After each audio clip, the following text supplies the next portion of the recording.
It's 1:47 a.m. You said one sentence today that probably meant nothing, and your mind has replayed it 11 times since. You're not trying to solve anything anymore. You're just checking. Again. Checking the tone. Checking the pause before they replied. Checking whether you're too much or not enough. You call this overthinking. But what if that word has been lying to you? What if this isn't a flaw in your thinking at all? What if it's something your brain built on purpose? You know the loop. A text goes unanswered for 3 hours, and somewhere behind your ribs, a quiet alarm starts. You replay the conversation. You draft responses you'll never send. You ask yourself what you did wrong before you even know if anything is wrong. At work, it looks like rereading an email 4 times before sending it. Not because the words are unclear. Because you're scanning for a version of you that could be misread, judged, dismissed. In relationships, it sounds like this. Are you mad at me? Asked not because you saw anger, but because silence, to you, has never just been silence. Over time, this becomes who you think you are, the overthinker, the overanalyzer, the one who can't just relax. And it starts shaping your decisions.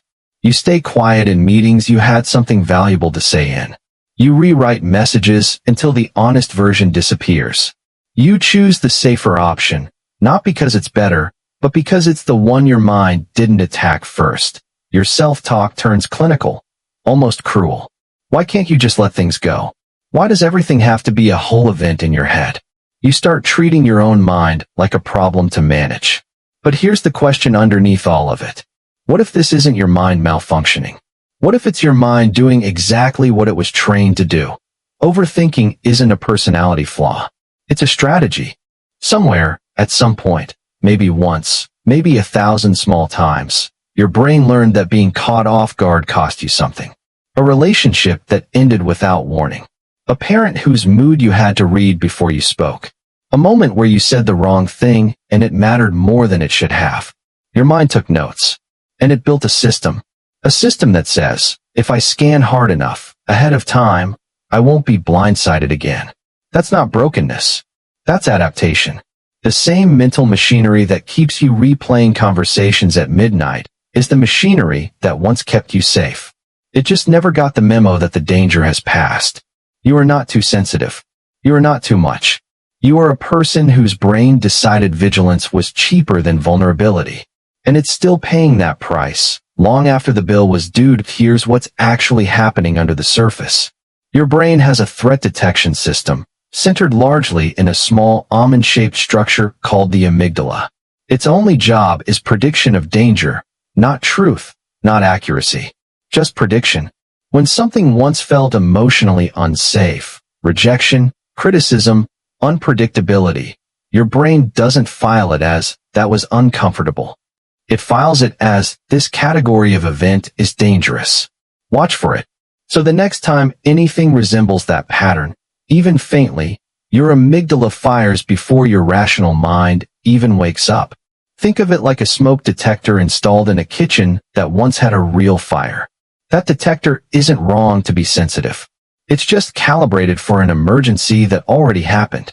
Now it goes off from steam. From toast. From nothing at all. There's a mental model for this. The brain runs on prediction, not perception.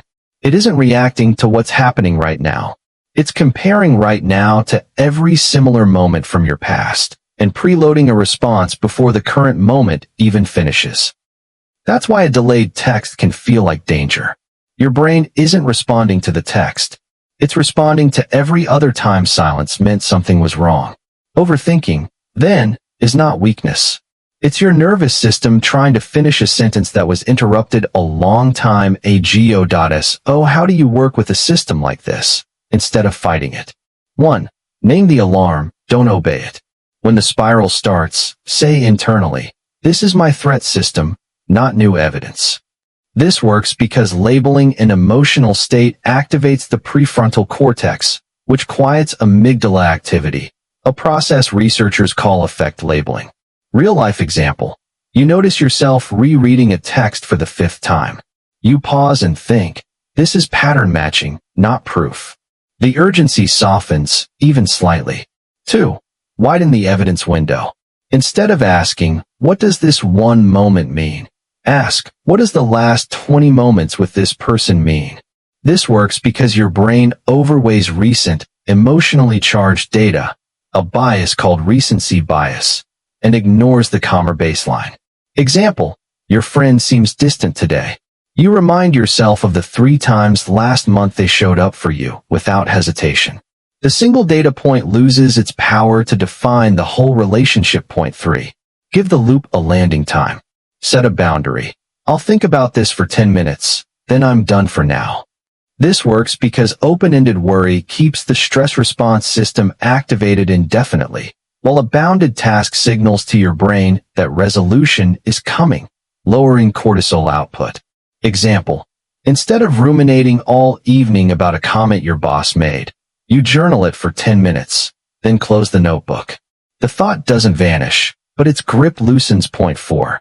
Practice controlled uncertainty. Deliberately leave one small thing unresolved, an unanswered question, an ambiguous message, without checking or fixing it. This works because it retrains your nervous system through exposure, teaching it that ambiguity doesn't always end in harm, which weakens the automatic threat association over time. Example, you send a message and choose not to reread your sent folder. Nothing bad happens. Your brain quietly updates its prediction. 5. Return to the body, not just the thought. When the mind loops, shift attention to something physical, your breath, your feet on the floor, the temperature of the air. This works because rumination lives in the mind's narrative circuitry, while grounding activates present-moment sensory processing, interrupting the loop at the source. Example, mid-spiral. You place a hand on a cold surface and simply notice it. The story pauses, even for a few seconds. That pause is where change begins. Here's the one image to keep. Your mind is not an enemy scanning for reasons to ruin your peace. It's an old guard, still standing at a door that doesn't need guarding anymore. It doesn't need to be fired. It needs to be told, gently and repeatedly, that the war is over. Every time you name the alarm instead of obeying it. Every time you widen the evidence instead of narrowing it to one dark moment. Every time you let a small uncertainty sit there, unfixed, and survive it. You're not silencing your mind. You're updating it. You were never overthinking. You were trying to stay one step ahead of something that already hurt you once. That instinct kept a younger version of you safe. It just doesn't know, yet, that you're not that version anymore. You get to teach it that. Slowly. Patiently. One unanswered text, one paused thought, one quiet breath at a time. You are not broken. You are a system built for survival, learning, finally, how to rest.